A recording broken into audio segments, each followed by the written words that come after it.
Hello students, आज हम first unit का लास्ट लेसन आपको बताने जा रहे हैं और उसमें हमने देखा था कि आईआर स्पेक्ट्रम को हम कहाँ पर प्रयुक्त किया जा सकता है। और इसमें हमने देखा कि आईआर स्पेक्ट्रम से हमको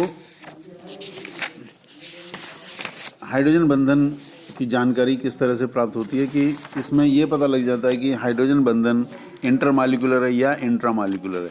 कैसे कि इंट्रामॉलिक्यूलर हाइड्रोजन बॉन्ड जो होते हैं वो अणु के अंदर अंदर ही होते हैं, तो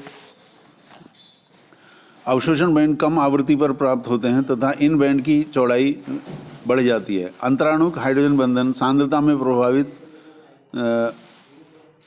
नहीं होते और 0.01 मोलर से नीचे पर ये समाप्त हो जाते हैं। इस प्रकार आवृत्ति के मान में बढ़ोतरी होने लगती है, तो जबकि अंतः अणुक हाइड्रोजन बंधन पर सांद्रता का कोई प्रभाव नहीं पड़ता, अतः अवशोषण की आवृत्ति तनुता बढ़ाने पर नहीं बढ़ती।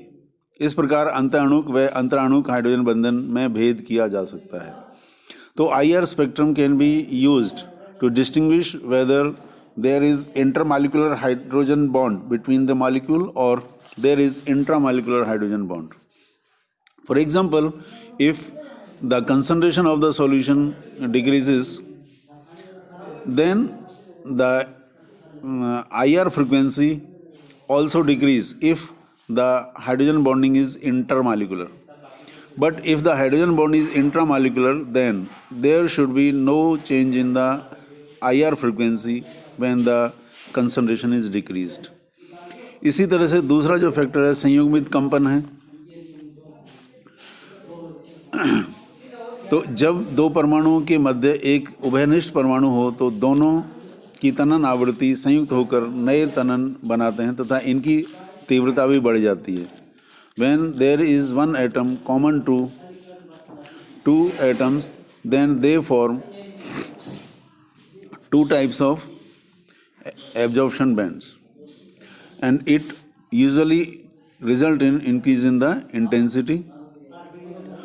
और इस तरह से ये भी एक फैक्टर है जिससे आईआर फ्रिक्वेंसी चेंज हो जाती है। जहाँ तक आईआर स्पेक्ट्रम की व्याख्या है, how to explain the IR spectrum, ये थोड़ा कठिन होता है क्योंकि कोई भी अभिलाक्षणिक तरंग संख्या हम नहीं दे सकते सटीक रूप से किसी समूह के लिए। फिर भी कुछ गैस हैं, कुछ अनुमान हैं जिनसे हम आईआर स्पेक्ट्रम की व्याख्या कर सकते हैं और उसमें हमको कुछ एरिया बांटने पड़ते हैं। अवरोध स्पेक्ट्रम में 1400 सेंटीमीटर से 900 सेंटीमीटर इनवर्स से कम के क्षेत्र को अधिक महत्वपूर्ण माना गया है। इस क्षेत्र में fingerprint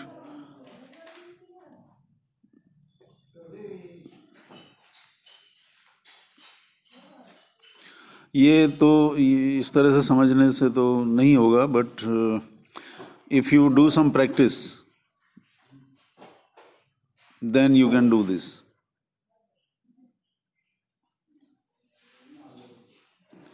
I am sorry, I cannot explain this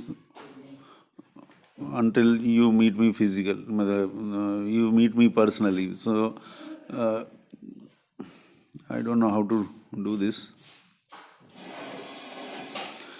IR spectrum की व्याख्या तो आपको जब प्रैक्टिस में होगी तभी हो पाएगी।